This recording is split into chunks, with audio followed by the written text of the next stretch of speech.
This is Live for Love TV. Live for Love TV. Yes, I am! Make sure to subscribe and leave us a review.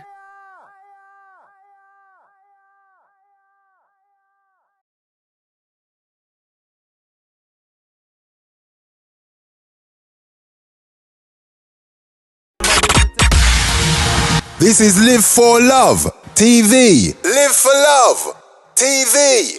Yes, I am! Make sure to subscribe and leave us a review. Be sure to join us next time. Hi, this is Live for Love TV in association with Live for Love Podcasts, and this is the 24th of March 2021, and I hope everyone out there is doing well.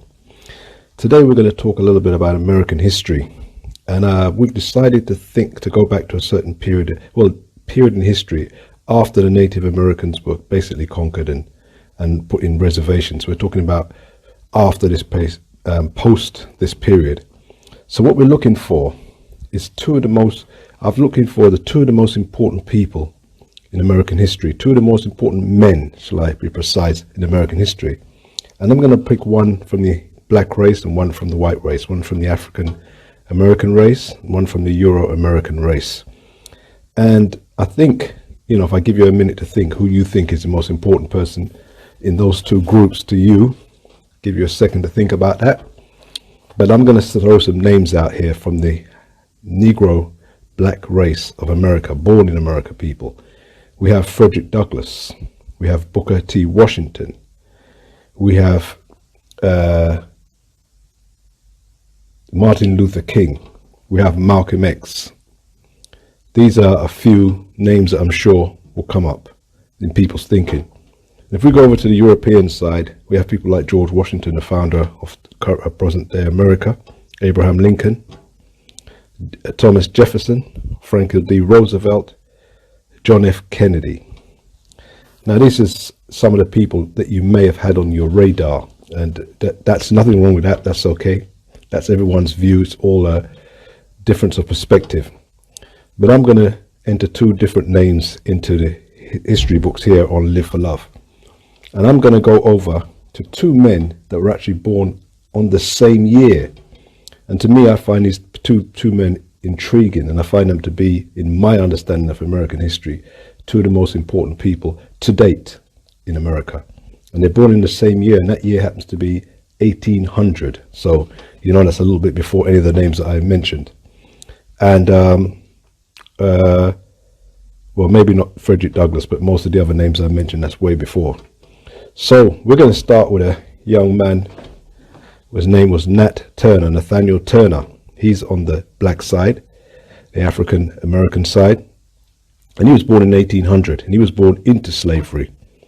And there's not much information on Nat Turner, but what we have is enough to let us have some form of understanding of who this man was. What we know about Nat Turner is he escaped from slavery at 22 years old, which was an amazing thing to do. But unlike other escapees, he actually returned of his own volition, voluntarily. He wasn't captured. And when he was asked why he came back, he said the spirit led him back to the plantation. It told him to come back. What he didn't tell them, which we later found out, was the spirit that he was listening to was telling him that you had a greater work to do on the inside than on the outside. So that's Nat Turner at 22 years old. As he comes back, I don't know exactly how he learns to read, whether it was from a white person or somebody else or whatever, but he becomes an avid reader, and he reads the Bible continuously as much as he can, becomes a very learned slave, a learned man in general. And he's so learned that he teaches not only fellow slaves about the Bible, but also white people used to come and listen to him. His master at the time used to take him to different plantations and take him around. He used to look around the place and see other plantations and how slaves were living on other plantations. And at some point along there, he realized that this was a bad situation, not just on his plantation, but all over. And he probably thought at that time it was the whole world that was like that. So soon after that, as time moved on, he began to have dreams like people in the Old Testament. And what's very interesting about him, I learned very, very many years later, is that Coretta Scott King, the late wife of Martin Luther King, said that he was one of the two people that influenced Martin Luther King the most. It's him, Nat Turner, and it's Mahatma Gandhi from India. Now, what do we get from Nat Turner? We get he's a man that has dreams, as Martin Luther King had dreams. We get he's a man that's basically a preacher in a time when odds were against him being a preacher, and against the words he was saying, and against freeing of a people, a poor set of people, which were the slaves. So he's very similar to Martin Luther King, is very similar to him there. But here where the difference is slightly, is his dream, in his dream, Nat Turner's dream, he saw in heaven the angels, black and white, fighting in heaven. And he saw the black angels overcoming the white angels. And he saw that as his mission on earth to overcome the evils of slavery. And as you know, Martin Luther King talked about having a dream where blacks and whites, young boys and, you know, Jews and Gentiles and everybody walking hand in hand. A slight, what you'd say, twist on the way that Nat Turner saw things. Nat Turner eventually, in 1831, was waiting to make his move against the slavery system that he was lived under. He gathered men together slowly in the quiet and was able to talk to them and get them courage to stand up. He waits for a solar eclipse, which he sees as the sign. The solar eclipse comes, but he's not too well. He gets sick, he gets ill, so he's not able to make his move. Eventually, another solar eclipse comes. I believe it's in August. I could be wrong, but I believe in August of that year, another solar eclipse comes. He knows it's time for him to make his move.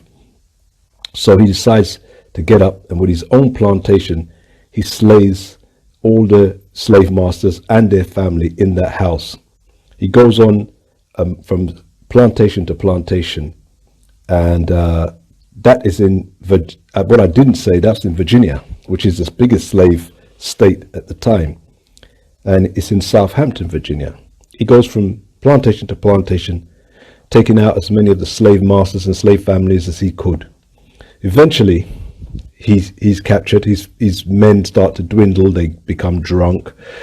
Some of them just can't keep going. Some run away. Some disappear. He keeps going until eventually all of these men are captured. He's still at large. The whole of the white population is galvanized to try and find him, or the white people, you know, the posse type people that were going out there to try and gather and find him. Eventually they find him in a small brook, or I don't know if it's a cave or a brook. By the time he's finished, 60 white people had been killed.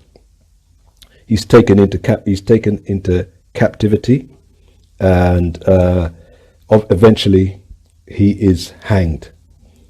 30 slaves were convicted alongside him. 19 hanged, and the others, after their masters or whatever pleaded on their behalf, they were taken out and put to different places.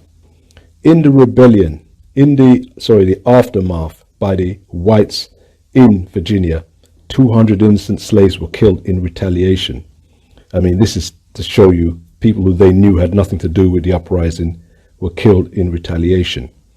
Now, at the time of his death, John Brown would have been the same age, would have been 31 years old, and he vowed after hearing this that he would commit his life completely to the abolition of slavery and to free the slaves. He had already started as an abolitionist. He started in the north of America and moved in 1856, at 56 years old, to Kansas to fight with the abolitionists in a place called Bleeding, Kansas, where I'm not sure how many people died in that particular battle, but John Brown is said to have killed 3 or 4 people in that battle. He didn't give up there. 3 years later, he decided that he was going to go to the heart of slavery, which was the biggest slave state, as I said, which is Virginia, to try and free more slaves. And in Virginia, it was one of the 2 places where arms were kept in America. And there was an armory there that was called Harper's Ferry, where lots of stuff was there, lots of guns, rifles, obviously cannons, all kind of dynamite was there. His mindset said to him, let's see if we can capture this place, get people to go amongst the slaves, bring them in, and then free the slaves. When they all come down, we'll have enough arms to hold off the coming army that will come against them. He did that in 1859. The problem was the slaves didn't turn up, and they knew about it. Frederick Douglass even knew about it. He says later on, John Brown's one of the greatest men he ever encountered, but he just didn't believe it would work. And in truth be told, if people don't join, then it can't work. But he was there fighting off with his sons, and he did the best he could, held out as long as he could. And his son, I think one or two of his sons were killed at Harper's Ferry. Eventually, he was captured. And after he was captured, it was said that 18 people died that day, which is quite interesting. Sorry about that, excuse me. 18 people were captured that day.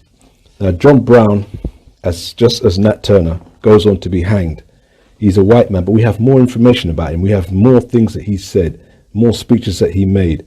And one of the things that I think was quite impressive about that he said is there were 18 people killed when he went to Harper's Ferry to capture Harper's Ferry. And he said the only mistake he made was an error in judgment, thinking that very small amount of blood could be spilled in order to free the slaves from this tyranny which he saw as ungodly. And later on he goes on to say that it's quite clear that there will need to be a lot of blood spilt in order to. So he's unrepentant. He's happy to mix his blood with the bloods of the slaves and his sons and all the people who have fought in abolition and fight against slavery. So we see a brave man here, a man that people don't like to talk about, and it's quite amazing. Now, what's funny about that is if you look at what happens 2 years after he is hanged, in 1861, the Civil War starts, and slavery becomes an integral part on this Civil War. And this Civil War lasts for 4 years, and at the end of the Civil War, the slaves are freed, as Nat Turner and John Brown had intended.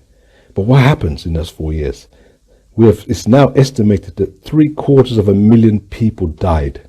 750,000 people died on 2 years after the death of John Brown and 20 years after the death of Nat Turner. And with Team Nat Turner and John Brown, less than 100 people were killed. So, I mean, could those people's lives have been saved if people had listened to these two men? This is why they go down to me as two of the most important men in Americans' history.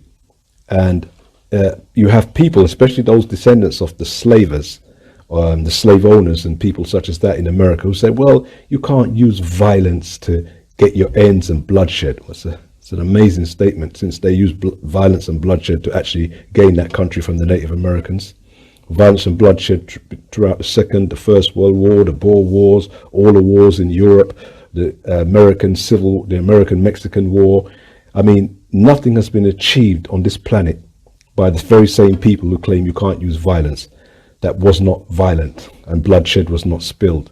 So it's a bit rich from them to be telling people how people should attain their freedom and how people should, move to the next stage. So, not being an American, but observing American history, people can come up with their own ideas, and the facts are the same. The perception may be different. Remember, there are no facts without perception, because if you have a fact, it must be perceived in one way or another. So you can come up with your own perceptions of who is the best Americans, males. I wasn't bringing in all the females as well. I've done great and monumentous works, but you can come up with your own facts and perception to who you see as some of the greatest Americans in history. Well, these are two that I won't forget, and these are two people that we need to look towards and we need to teach our young people about. That's Live for Love TV and podcast.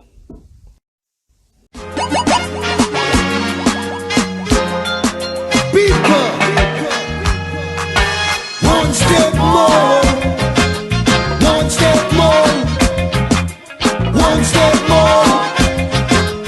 One step more until you reach your goals. One step more. This is Live for Save Love them souls.